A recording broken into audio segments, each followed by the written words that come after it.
Shalom Bapak Ibu Saudara, kita melanjutkan studi kita kristalisasi, masih kitab 2 Samuel. Kali ini kita masuk kepada pasal 20, tema pemberontakan Sheba.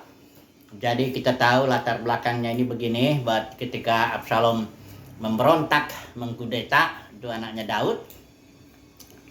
Dan Daud terpaksa melarikan diri dari Yerusalem, dari istana, dari tahtanya, dan Absalom sudah masuk memang ke tahta itu, Yerusalem. Kemudian terjadi peperangan antara pengikut Daud dengan pengikut Absalom, dan Absalom mati. Kemudian setelah itu Daud tidak bisa langsung aja datang ke istana itu. Jadi ternyata orang-orang Israel itu udah banyak dia bicara. Dikatakan di sini di pasal yang ke 19 ya. Di sini dikatakan seluruh rakyat, itu artinya orang banyak dari semua suku Israel, berbantah-bantah. Katanya raja telah melepaskan kita dari tangan musuh kita, dialah yang telah menyelamatkan kita dan sebagainya. Dan katanya sekarang ia sudah melarikan diri dari dalam negeri karena Absalom. Tapi Absalom itu juga yang telah kita urapi untuk memerintah kita. Jadi orang banyak ini juga yang mengurapi Absalom dan yang menyebabkan Daud pergi lari dari situ. Dan kemudian orang banyak ini ya setelah Absalom mati ya bagaimana ini? Kembalilah dia berpihak kepada Daud ya. Dan disuruh pulang ya. Kembalilah Tuhan katanya ya kan. Kemudian ada dalam perjalanan Daud dari, ini kan Daud nyebrang sungai Yordan sebelah timur itu, daerah Mahanaim. Nyebrang itu Daud dalam perjalanan ya, tiba-tiba ada seorang yang namanya Sheba bin Bikri, orang Benyamin ya. Dan dia bilang, ini dibilang orang Dursila ya, karena memang dia orang jahat lah. Dia langsung bilang, dia sangkakala, dia bilang kita tidak memperoleh bagian daripada Daud. Kita tidak memperoleh warisan dari anak Isai itu, masing-masing ke kemahnya, hai orang Israel. Ayat 2, perhatikan ini ya, pasal 20. Lalu semua orang Israel itu meninggalkan Daud dan mengikuti Sheba bin Bikri. Ya, tapi sedang orang-orang Yehuda tetap berpaut kepada raja mereka. Dan mengikutinya dari sungai Yordan sampai Yerusalem. Jadi, pada waktu itu ketika orang Israel itu ya ceritanya jadi begini. Cerita itu orang Israel lihat bahwa Absalom sudah mati, mereka yang mengurap itu Absalom untuk menjadi raja. Kemudian mereka bilang, sudahlah, raja ini kita bawa lagi aja kembali kepada ke tahtanya ya.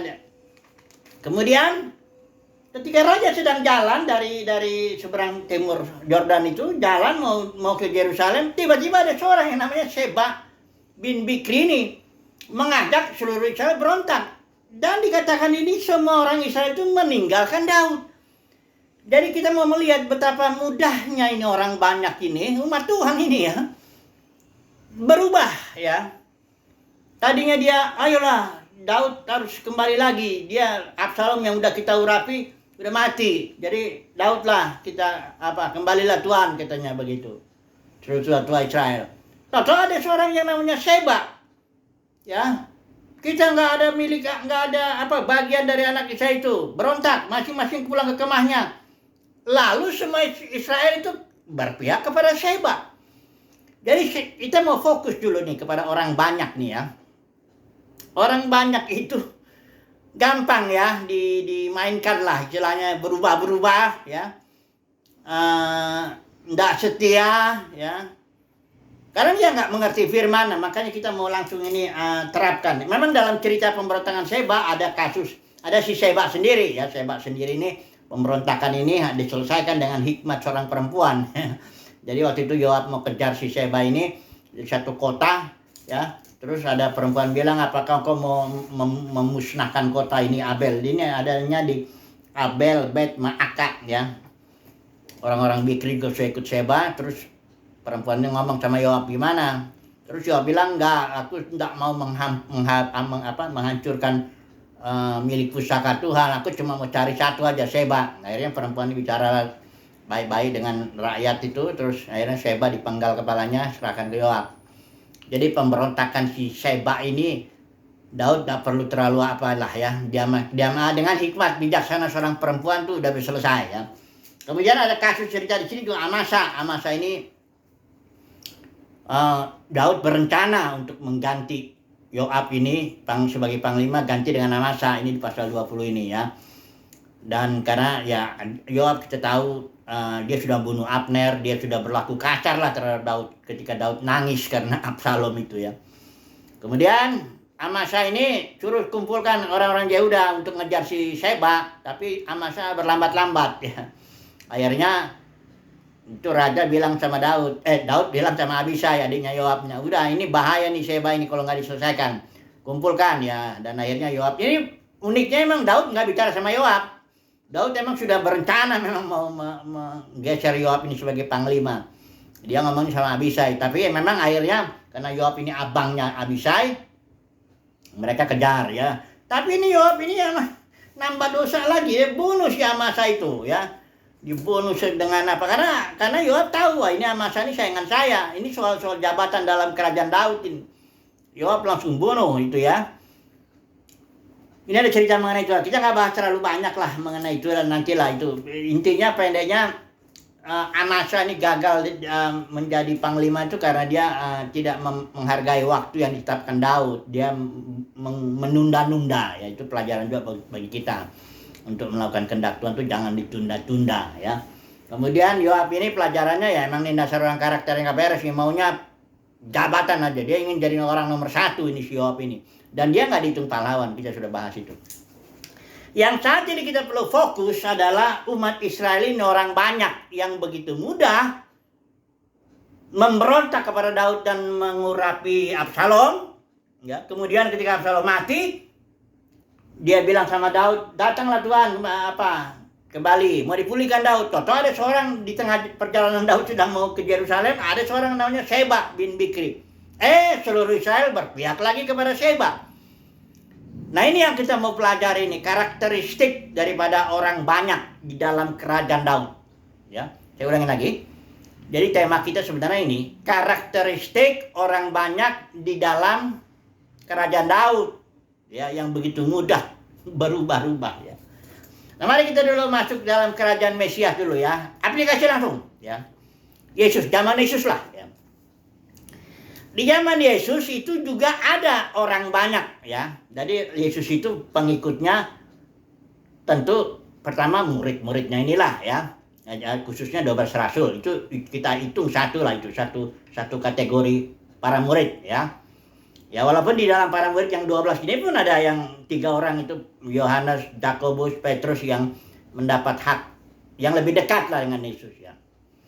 Ini kita nggak bicara dulu Yudas ya. Ya ada Yudasnya memang di situ ya, dari yang 12 ya. Kemudian dari antara para murid ini ada satu lingkaran lebih luas lagi. Memang ada juga di situ para perempuan yang membiayai ministry Yesus itu. Tapi di yang besar ini barulah kita lihat orang banyak. Jadi Yesus itu punya, ya katakan punya rasul, punya murid, itu satu kategori lah kita bilang. Baru di luar itu orang banyak mengikuti Yesus juga ya.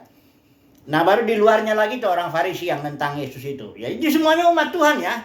Baik murid-murid termasuk rasul apa semua di situ, perempuan-perempuan yang melayani, plus di situ ada lingkaran itu orang banyak yang mengikuti Yesus juga ya. Kemudian orang Farisi, ini semuanya umat Tuhan ya. Nah kita fokus dulu kepada orang banyak di dalam cerita tentang orang banyak ini. Karena orang banyak ini juga mirip-mirip dengan orang banyak dalam kerajaan Mesias ya. Belum datang memang kerajaan ibu, tapi Yesus kan sebagai raja udah datang dia. Kerajaan Mesias dengan kerajaan Daud ini orang banyaknya ini ya. Ini agak mirip ini kelakuannya ya. Jadi gampang, karakteristik yang pertama tentu gampang berubah ya. Karena orang banyak ini ketika di kayu salib Yesus itu disandingkan antara Yesus dengan Barabas. Ini orang banyak teriak-teriak salibkan Yesus. Ya. Karena apa? Karena dihasut oleh orang Farisi dan ahli Taurat. Sudah lihat di kitab Injil itu ya. Enggak usah kita baca itu. Jadi dihasut oleh orang Farisi dan ahli Taurat. Karena orang Farisi ahli Taurat, Sanhedrin itu pemimpin orang banyak. Pemimpinnya orang banyak, dihormati oleh orang banyak ya. Jadi dihasut dan teriak salibkan Yesus. Saya yakin ini orang banyak itu, banyak yang sudah makan roti mujizat Yesus itu, banyak lah mereka mengalami itu. Makan roti ya 5.000 ada pria itu. Ada lagi yang 7.000, ada lagi yang disembuhkan. Itu semua orang banyak yang disembuhkan makan roti apa semuanya. Tapi begitu mudah dia dihasut oleh orang Farisi, ahli Taurat, sehingga dia berteriak, salibkanlah Yesus. Ya. Nah, tapi ada ciri yang lebih dalam lagi mengenai karakteristik atau cirinya orang banyak ini. Mari kita melihat dulu di surat Yohanes ya. Ini di Yohanes ini kita lihat di pasal 6 ya, tentang roti ya. Ini orang banyak ini kan, di sini Yesus memberi makan 5.000 orang, pasal 6 Yohanes ya, Yohanes. Dia kasih makan 5.000 orang ya, mujizat. Setelah itu Yesus ada cerita Yesus suruh murid, karena ini Yesus dipaksa menjadi raja. Ayat 15 ini, lalu karena mengetahui bahwa mereka akan segera datang dan memaksa dia untuk menjadikannya raja, menjadi raja jasmani gitu. Orang banyak ini memang fokusnya kan jasmani, jadi dia mau jadikan Yesus sebagai raja. Yesus memang raja, tapi bukan itu caranya. Yesus itu raja dalam dimensi yang lebih tinggi. Raja Mesias itu kerajaan yang lebih tinggi itu. Nah, Yesus menyingkir. Kemudian ada kasus itu, Yesus sudah nyebrang karena murid-muridnya itu naik perahu apa sebagainya ini. Di sini orang banyak cari Yesus lagi. Di ayat 28 ya. Orang banyak di pasal 24 ini dibilang orang banyak pergi ke Kapernaum untuk mencari Yesus ya. Kemudian ayat 25-nya dia langsung tanya, begitu ketemu, "Rabi, kapankah engkau tiba di sini?" Karena memang Yesus itu jalan di atas air waktu itu, nyebrang. Di ayat 26 ini Yesus jawabnya, perhatikan ini ya. Perhatikan nih jawaban Yesus ini. Yesus menjawab dan berkata kepada mereka, "Sesungguh-sungguhnya aku berkata kepadamu, kamu mencari aku bukan karena kamu telah melihat tanda-tanda." Dalam Injil Yohanes itu, tanda-tanda itu mujizat sering disebut dengan istilah tanda-tanda. Artinya, kalau Yesus melakukan mujizat, itu ada tanda, artinya ada sesuatu makna spiritual di balik mujizat itu. Kalau dalam roti, nanti kita lihat ya, Yesus bikin mujizat roti, tanda roti jasmani, itu maksudnya ada di balik itu. Yesus mau sampaikan pesan spiritual, roti hidup. I am the bread of life. Ini bacalah seluruh pembicaraan itu Yesus itu. Jadi Yesus membuat roti jasmani, membuat mujizat roti jasmani, bukan tujuannya itu. Ya memang tujuannya salah satu karena mereka sedang lapar. Tujuannya yang ngasih makan, karena Yesus juga peduli dengan soal-soal jasmani. Tapi bukan itu aja, nggak berhenti di situ. Maksudnya Yesus menawarkan dirinya, I am the bread of life. Akulah roti hidup itu. Engkau bekerjalah untuk mendapatkan roti hidup. Jangan fokusmu kepada roti jasmani. Sekalipun itu perlu, aku pun juga perlu memikirkan kok. Yang ketika terjadi mujizat ini bukan karena orang banyak minta roti, enggak. Saudara lihat ini ya. Tiba-tiba Yesus berkata, dia begitu lihat orang banyak, dia langsung ngomong. Kemudian ya, sambil mengangkat matanya dan melihat bahwa kerumunan orang banyak datang kepada Yesus, langsung Yesus berkata kepada Filipus, "Dari mana kita membeli roti?" Jadi Yesus memikirkan roti bagi orang banyak, roti jasmani. Ya, jadi nggak usah minta orang banyak roti. Aku akan kasih roti jasmani supaya perutmu kenyang, ya enak, engkau bisa apa. Tapi bukan itu maksud Yesus. Bukan artinya kau jadi cari aku karena roti itu. Bukan itu. Karena aku mau menyampaikan pesan bahwa akulah roti hidup itu. Ya. Jadi kalau engkau melihat tanda, artinya melihat tanda mujizat itu, engkau akan melihat bahwa akulah roti hidup. Itunya maksud Yesus. Jadi Yesus bilang, engkau cari aku karena kau sudah makan dan kenyang. Maka Yesus bilang, bekerjalah bukan untuk yang jasmani. 27. Bekerjalah bukan untuk makanan yang dapat binasa, tetapi untuk makanan yang bertahan sampai hidup kekal. Maksud Yesus bukan jangan kerja cari makan, jangan kerja cari duit, bukan itu. Dalam doa Yesus juga jelas, ya, artinya cari dulu kerajaan sorga. Lihat doanya, Bapa kami yang di sorga, dikuduskanlah namamu, datanglah kerajaanmu, jadilah kehendakmu di sorga, baru Berikanlah kami makanan kami yang secukupnya. Jadi Yesus peduli makanan jasmani, tapi bukan itu dia datang ke dunia ini. Tujuannya utama itu tujuannya, aku datang supaya mereka mempunyai hidup, roti hidup. Nah ini dia karakteristik orang banyak. Yang pertama itu gampang berubah tuh. Gampang aja dipengaruhi gitu loh ya. Kadang dia nggak setia, itu kira-kira gitu lah ya, orang banyak tuh nggak setia dia. Yang kedua, karakteristiknya orang banyak ini, cari roti jasmani, ya maksudnya ya. Dia hanya, ya memang cari roti, ya memang dia datang ketemu Yesus, dia ingin kenyang perutnya, ya. Yang berikut satu lagi, saya sampaikan dulu sebelum nanti saya terapkan ini ke dalam dunia kekristenan ini ya. Siapa orang banyak dalam dunia kekristenan itu? Ya, coba dulu kita lihat ini. Nah. Orang banyak karakteristiknya, dia tidak mendapatkan pewahyuan firman. Memang Tuhan menahan dia. Karena firman Tuhan atau misteri kingdom itu hanya diberikan kepada murid-muridnya. Kenapa demikian? Ya itu pilihan Tuhan. Kita tidak bisa bilang, oh nggak adil loh. Enggak, aku punya hak ya untuk memberikan firman Tuhan kepada siapa saja aku mau. Aku mau memberikan kasih karunia kepada siapa saja aku mau. Jadi karakteristik orang banyak memang tidak melihat kebenaran firman yang dalam lah, katakan begitu. Perhatikan ini Matius 5. Ketika Yesus melihat orang banyak, ya, dia lihat orang banyak nih Yesus nih. Dia nggak mau ngomong di situ.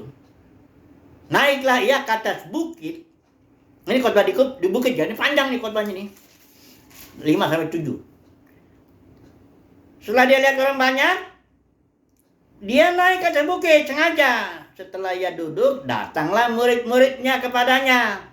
Ayat 2, maka Yesus mulai berbicara dan mengajar mereka. Ingat ya, mereka ini murid-muridnya, bukan orang banyak. Yesus lihat orang banyak, dia naik. Sering juga dia ngomong dengan orang banyak itu dengan perumpamaan. Ya karena mereka melihat tapi nggak punya mata, nggak melihat, punya telinga, nggak mendengar. Ya udah kasih aja perumpamaan. Sekalian aja. Memang nggak dapat kasih karunia orang banyak untuk memahami misteri kerajaan sorga. Makanya Yesus bilangnya berbahagialah kamu. Dia bicara sama muridnya, berbahagialah kamu karena kamu melihat. Ya, kamu dapat kasih karunia untuk mendapatkan firman. Ya, ya berbahagialah ini. Jadi orang banyak ini jauhlah dari kata berbahagia. Karena berbahagia di sini terkait hanya dengan hal yang spiritual. Kalau sudah baca di sini nggak dibilang berbahagialah orang kalau bisnis sukses, berbahagialah orang kalau nggak ada. Baca deh ya. Semuanya terkait dengan masalah-masalah batinnya, ya. Orang banyak nggak dapat itu, nggak dapat kasih karunia untuk memahami ini, ya. Kemudian kita melihat juga di sini ya, ada satu lagi ya, perumpamaan penabur juga itu ya. Perhatikan ya ayat 11 ini. Yesus jawab kepada murid-muridnya. Dia kalau kepada orang banyak, ini lihat ya, pasal 13 Matius ya ayat 2. Maka datanglah orang banyak berbondong-bondong, ya. Ayat 3-nya, dan ia mengucapkan banyak hal dalam perumpamaan kepada mereka. Terus muridnya nanya, artinya apa sih perumpamaan itu, penabur ini kasusnya? Yesus bilang, itulah jawab Yesus kepadamu, murid-muridnya ini ya. Perhatikan ayat 10. Maka datanglah murid-muridnya dan bertanya kepadanya, mengapa engkau berkata-kata kepada mereka dalam perumpamaan? Jawab Yesus, karena kepadamu diberi karunia untuk mengetahui rahasia atau misteri kerajaan sorga, tapi kepada mereka tidak. Itu makanya dikasih dalam bentuk perumpamaan biar sekalian aja nggak ngerti dah, ya. Kenapa demikian? Apakah Tuhan nggak mengasihi orang banyak? Bukan, karena memang itulah dia hikmat Tuhan. Tuhan banyak yang dipanggilnya, orang banyaknya yang dipanggil umat Tuhan semua ini, ya. Tapi yang dipilih itulah yang dikasih pewahyuan firman Tuhan. Mari kita aplikasikan dulu ya.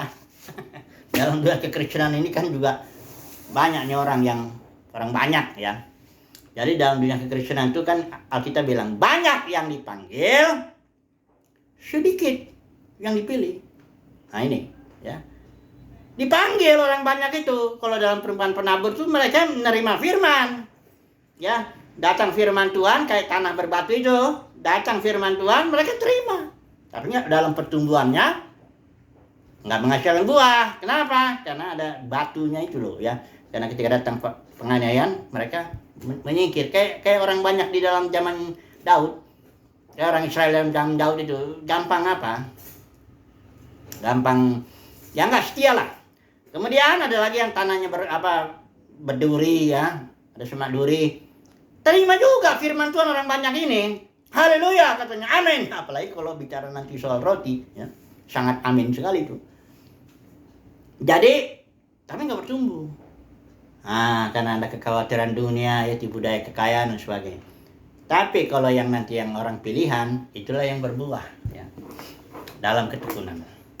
Nah, sekarang dalam kekristenan, saya bilang ya, umat pilihan ada 3 cirinya tadi kan. Orang banyak dalam kekristenan ini sama ya, nggak ada yang baru dalam dunia ini, sama ya. Jadi sebagaimana dalam kerajaan Daud, seluruh Israel itu orang banyak itu, begitu kelakuannya, karakteristiknya. Begitu juga dalam kerajaan Mesias di zaman Yesus ya. Kelakuan orang banyak itu sama aja, sama. Coba kita lihat dulu ya. Yang pertama,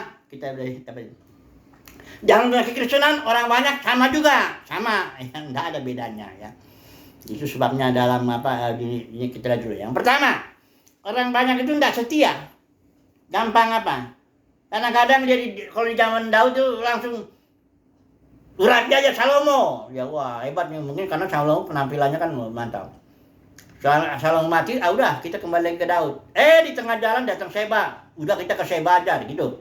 Orang banyak tuh tidak punya prinsip lah. Tidak setia lah. Nah, dalam kekristenan begitu juga, orang banyak itu enggak setia juga, enggak. Sebenarnya kalau disukai orang banyak, hati-hati juga. Nanti saya mau bilang. Kedua, orang banyak ini gampang dihasut. Ya, termasuk ya, kalau itu udah termasuk ya, nih kalau gampang dihasut ya. Ini udah fokusnya lah ya. Cari roti. Orang banyak tuh cari roti. Yang ini nanti yang dia nggak dapat firman.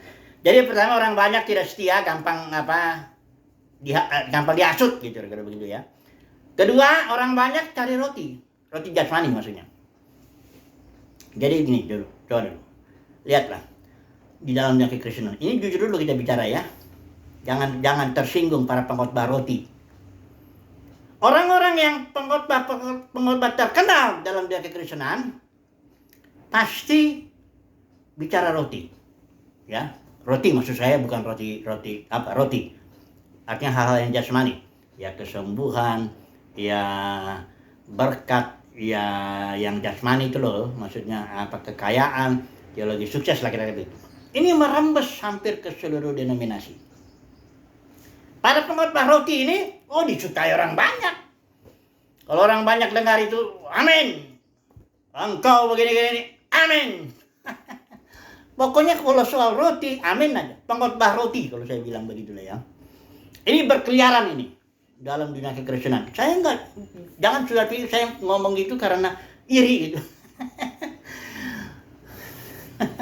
Ngeri ya. Ya nggak apa-apa lah orang mau ngomong gitu ya. Tapi sudah tahu ya, Yesus nggak disukai orang banyak. Ingat itu.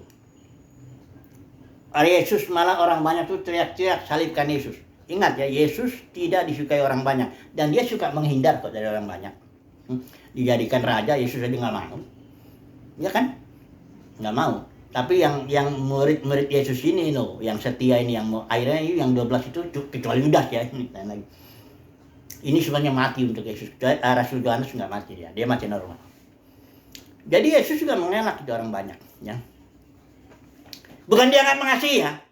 Yesus kasih roti, 5.000 roti untuk orang banyak. Yesus mengasihi. Tapi emang orang banyak ini yang cirinya tadi itu suka roti. Padahal roti hidup itu ya Yesus kasih tapi hanya untuk umat pilihan Tuhan. Roti hidup itu apa? Pewahyuan firman ini loh. Karena orang banyak tuh sengaja kalau Yesus itu misteri kingdom atau pewahyuan firman tuh nggak dikasih orang banyak. Nggak dapat dia. Dan makanya orang banyak nggak suka dengar firman Tuhan yang merupakan roti hidup lah, yang batiniah lah. Cobalah. Yang batiniah firman Tuhan yang adalah Christ in you ya, the hope of glory mengenai kemuliaan Tuhan. Perkara-perkara di dalam batin tuh orang banyak nggak suka. Ya, Orang banyak punya penyakit, saya sembuh. Saya nggak banyak masalah. Rumah tanggaku sukses, bisnis sukses. Saya yang begitu, itu suka itu. Ya. Mujizat itu laku itu. Ya. Tapi yang ketiga ini yang paling menurut saya yang ngeri juga ya. Orang banyak nggak dapat kewajiban firman. Orang banyak. Sekalipun sebenarnya roti hidup itu dalam batinnya. Firman Tuhan, the kingdom of God is within you. Orang banyak dalam batin itu ada roti hidup. Tapi fokusnya dia kepada roti jasmani. Ya. Bayar loh kalau roti, apalagi dalam dunia kekristenan. Saya udah bilang, para pengkhotbah roti ini, ya, saya baru dengar tuh, kayak buka restoran Padang. Kalau saudara makan di sini ya bayar di sini dong. Karena ada orang nanya, di sini kan lu udah kaya, ya kan? Ini gereja bilangnya, denominasi ini udah kaya. Kalau saya dengar dari sini, boleh nggak saya ngasih uang sayanya ke sini? Ke orang gereja miskin, ya, denominasi miskin. Itu pengkhotbah terkenal itu bilang, loh, gimana? Kami kan kayak, secara langsung ya dia ngomong, kami kan kayak buka restoran Padang. Kalau Anda makan di sini, masa bayarnya di situ?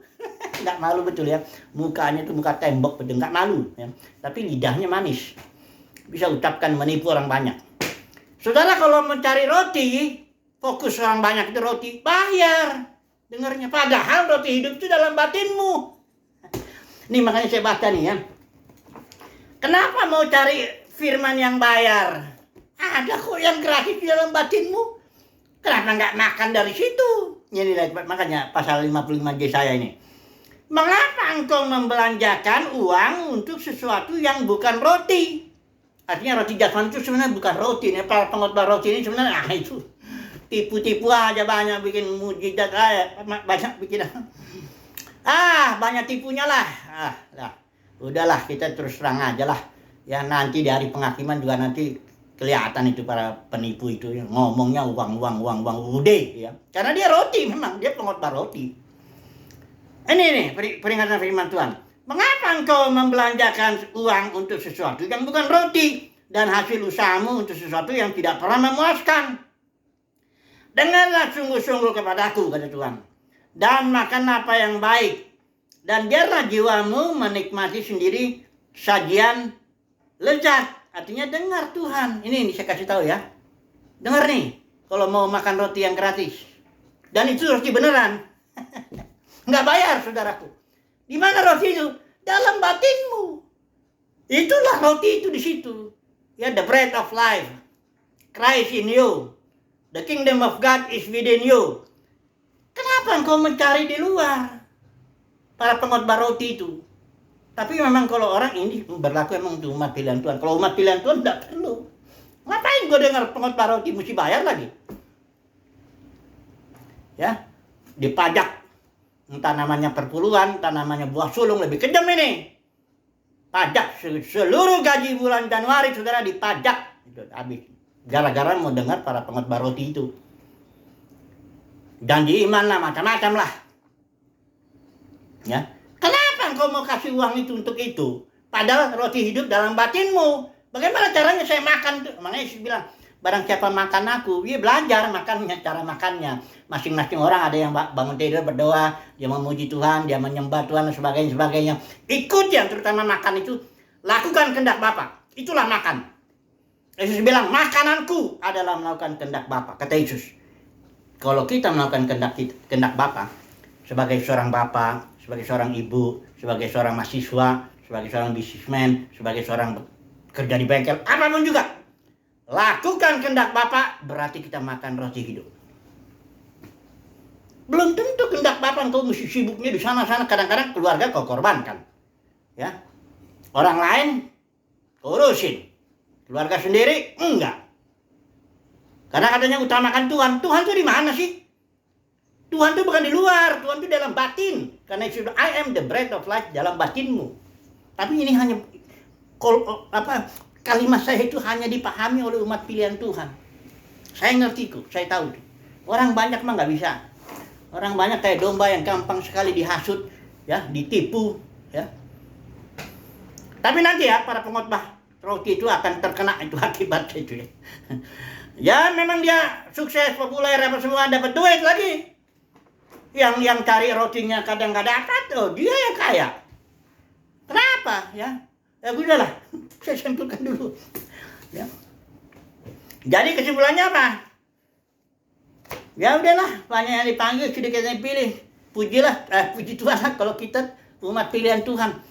Roti hidupnya ada dalam batin, kita cari. Kita udah punya, enggak perlu ke sana kemari ya. Air hidup sumbernya ada dalam daging kita, udah ada. Kita enggak puas, enggak haus lagi kata Yesus. Engkau enggak lapar lagi. Engkau puas sukacita.